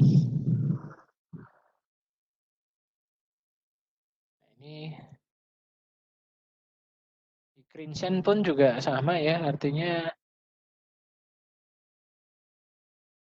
kayaknya saya pakai ya, Glue Demands. Kita lihat di vendor. Oh iya, saya pakai Glue Demands. Jadi saya memodifikasi shopping chart Glue Demands di situ. Nah, ini ada dokumentasinya, jadi tolong dibaca dulu sebelum Anda memodifikasi fungsi-fungsi yang ada di dalam library-nya. Saya agak tricky sih, tapi yang penting jalan dulu aja. Ini tadi cara manggil kontennya seperti ini, terus cara check out-nya ya harus apa aja array yang diisi itu harus dibaca dengan jelas di dokumentasinya. Terus kita kembali sebentar di sini. Nah, ini tadi kalau kita cek statusnya, jadi ini saya mainkan array-nya di dalam Glue-Demands ini, saya tambahkan beberapa parameter termasuk ini status ya. Dan kemudian ini tadi cara pemanggilan objeknya. Ya, jadi kita langsung panggil nama objeknya apa. Kita bisa order, bisa kita where. Ya, ini struktur penulisannya berbeda ya dengan yang di CI, tapi hampir sama. Kalau di CI bedanya adalah this ya, this DB. Ya kan masih ingat ya kemarin kalau di Laravel pakai seperti ini. Terus ini add to chart. lebih kepada fungsionalitas tadi, bagaimana kita bisa memasukkan item kita ke keranjang. Tapi ini yang tadi saya modifikasi di Glow Demands, yaitu adalah saya memasukkan satu parameter yang di situ tidak saya anggap sebagai barang belanjaan. Jadi ketika saya filter di situ, itu saya masukkan sebagai istilahnya saya masukkan barang nih, tapi barang itu tidak dihitung. Nah itu yang saya modifikasi di library ini. Ini saya tunjukkan letaknya, kalau saya ingat. Ada juga chat controller ya, bisa update kita misalnya kurangi, bayar. Ini kita harus cek autentifikasinya. Nah ini tadi yang kalau di CI itu seperti kemarin this input post. Nah ini diganti dengan parameter request seperti ini. Jadi request yang tadi kita pakai di use itu fungsinya untuk menggantikan jadi kalau kita mainan posting dan get di dalam form, nah ini kita masukkan request.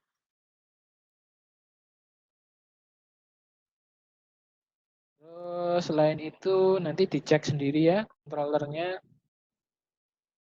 Ini bahkan ada Telegram botnya, jadi program ini sebetulnya sudah cukup ya canggih enggak juga sih, tapi bisa dipakai lah. Jadi setiap ada pesanan itu sudah saya sertakan juga, nanti bisa masuk langsung di Telegram yang sudah friend dengan bisnis kita gitu ya. Jadi kita punya ID bot, tinggal kita masukkan aja. Ini untuk middleware-nya, jadi kalau Anda tidak create dari awal, ini langsung ada sendiri. Kalau pakai punya orang gitu ya. Ini ada kernel. Ini tidak perlu diganti-ganti. Kemudian ada provider. Ini juga saya rasa tidak perlu diganti. Ini semuanya tinggal kita pakai aja. Terus config. Nah, di sini kita perlu cek kalau ada beberapa fungsi yang kita tambahkan. Misalnya ini saya nambahkan settingan Telegram. Ini saya masukkan token Telegramnya.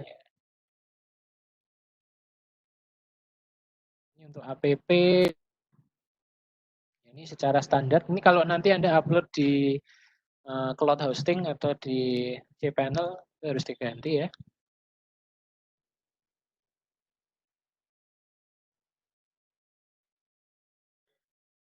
Untuk autentifikasi.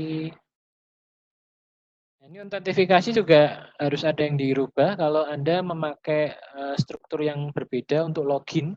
Karena biasanya yang dibaca cuma username dan password. Kalau Anda perlu validasi lain di dalam struktur loginnya, itu nanti harus Anda tambahkan di bagian out ini.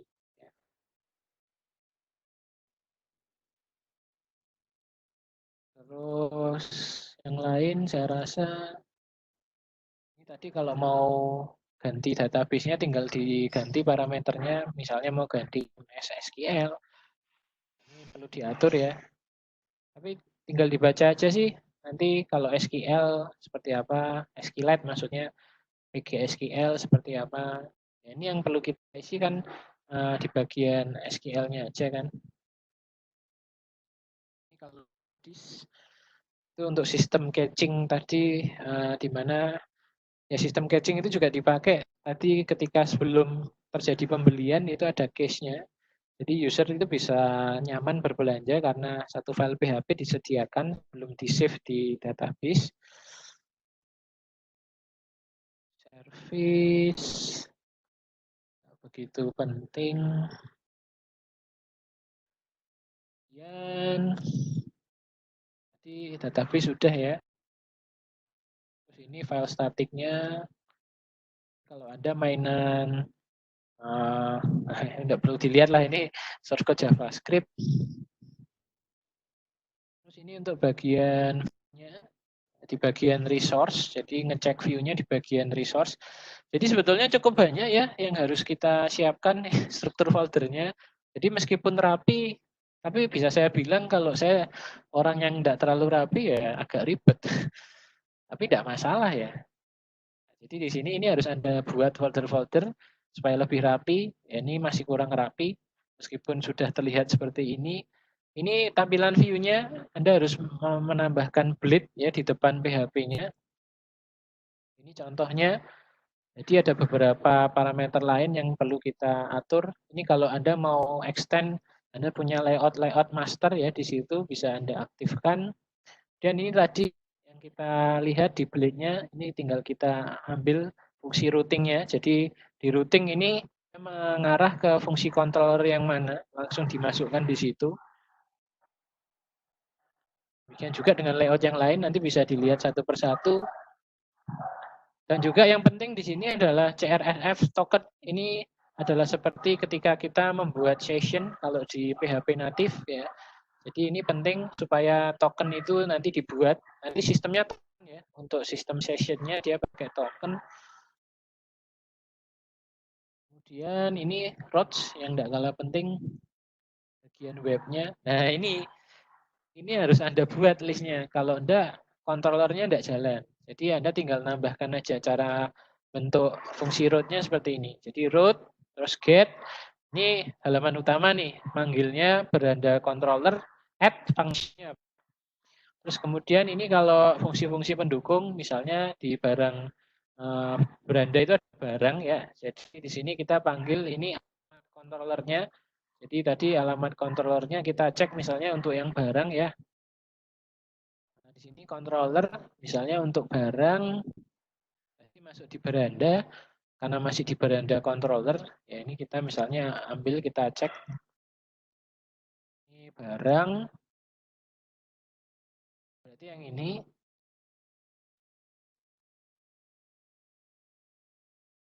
nah, sebentar saya belum membuka-buka lagi tapi intinya seperti itu di bagian roots web.php ini oh ini show sorry ini show.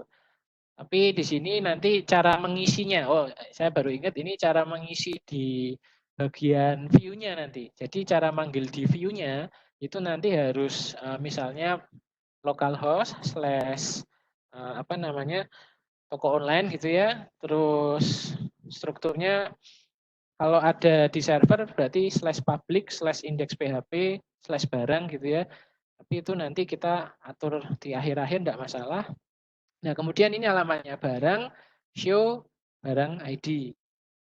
Jadi fungsi controllernya apa itu nanti kita definisikan cara memanggilnya di view-nya seperti apa. Jadi bukan di sini artinya kalau saya punya ini barang show, saya harus membuat controller barang show itu enggak. Ini cara memanggilnya aja. Tapi controller yang dipanggil itu adalah ini beranda controller add show. Jadi yang ini saya panggil fungsi show-nya. Kita lihat di sini fungsi show, misalnya ya ini dah fungsi show. Nah ini karena tadi harus ada satu parameter di belakang, ya makanya di sini ada satu parameter di belakang. Terus ini kontrolernya model yang return view. Jadi ini return view Anda ambil nama di depan .blade-nya itu apa. Kemudian ini Anda masukkan data yang Anda butuhkan di view-nya. Jadi tadi kalau Anda panggil dalam kurung, terus add barang, itu nanti akan langsung menampilkan array dari barang yang kita pilih tadi dari model yang sudah kita panggil. Jadi di controllernya ini pasti akan dipanggil modelnya. Saya kira itu struktur dasar yang bisa kita pelajari di Laravel. Ya ini untuk code-nya tenang aja, nanti saya share semua ya.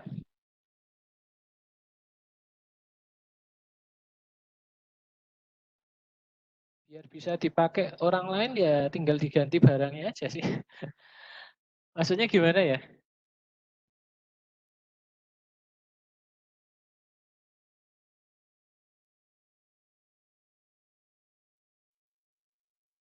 Biar bisa dipakai orang lain itu maksudnya gimana?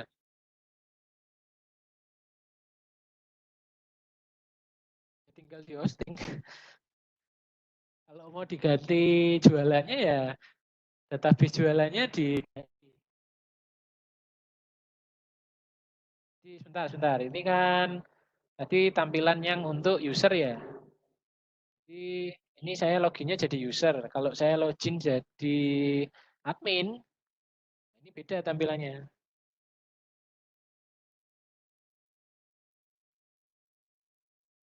Lupa ID IP-nya apa ya?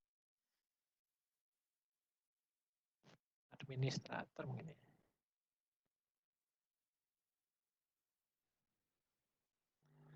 Saya tunjukkan di konten saya yang lain untuk istilahnya back end-nya ada sedikit lah di sini. Saya cek aja di user.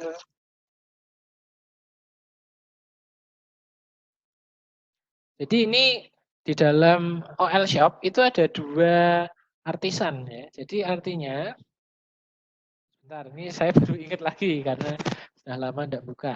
Jadi ada tampilan untuk admin khusus. Ya, jadi di sini script saya itu ada di dua folder. Meskipun nanti pada penerapannya di local host, di hosting itu bisa langsung jadi satu. Kalau di local host tidak bisa ya. Ini saya punya satu lagi untuk yang admin. Jadi ini harus saya aktifkan dulu. Kalau tadi pure tampilan untuk user ya, mohon maaf. Ada adminnya, saya agak lupa. Nah ini kalau ini tampilan untuk admin, jadi supaya bisa dipakai ya diganti database-nya kan, produk-produknya. Ini,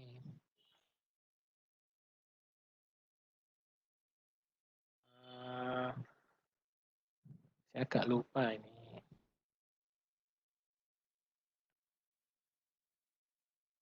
Shop atau ya?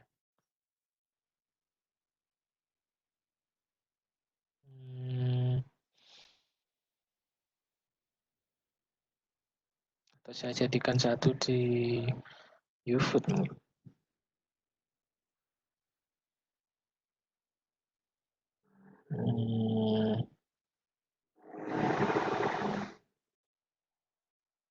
Lara Shop ya.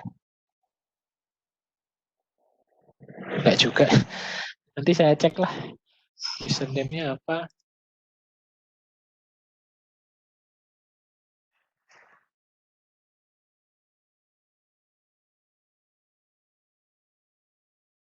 Pak YouFood ya.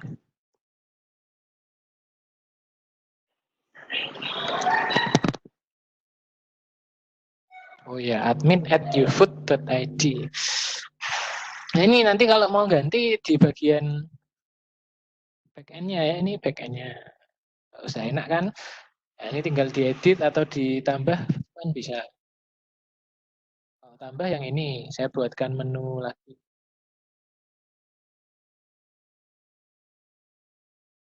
Ini tambah barang. Nah, ini tinggal dimasukkan item-itemnya aja di sini.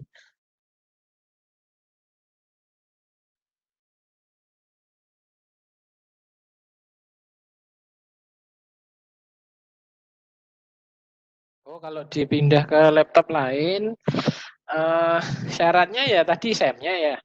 SAM-nya itu harus cocok versinya. Saya di sini pakai versi kontrol panelnya 323. Cari aja yang baru. Jadi yang tahun 2019 SAM-nya. Kalau pakai SAM 53 belum saya uji coba sih PHP-nya. Terus nanti ya folder saya di copy ke htdocs yang saya share. Terus jangan lupa SQL-nya diimport seperti biasa. Terus setelah itu ya tinggal kita panggil. Tadi ada dua folder. Yang pertama admin shop, yang kedua OL shop. Itu tinggal di PHP artisan serve. Itu sudah menjawab.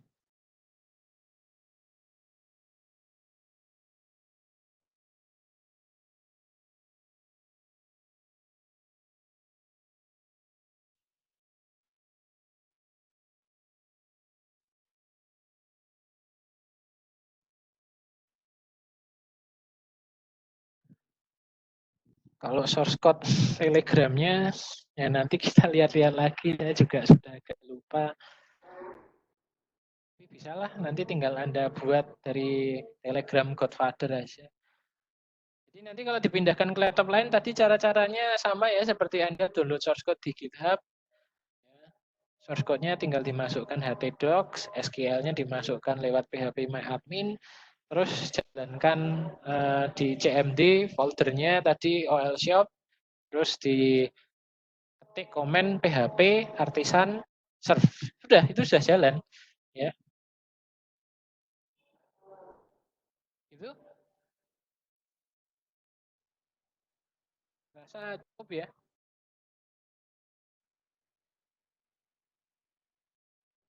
Iya, cukup Pak. Sudah jelas ya.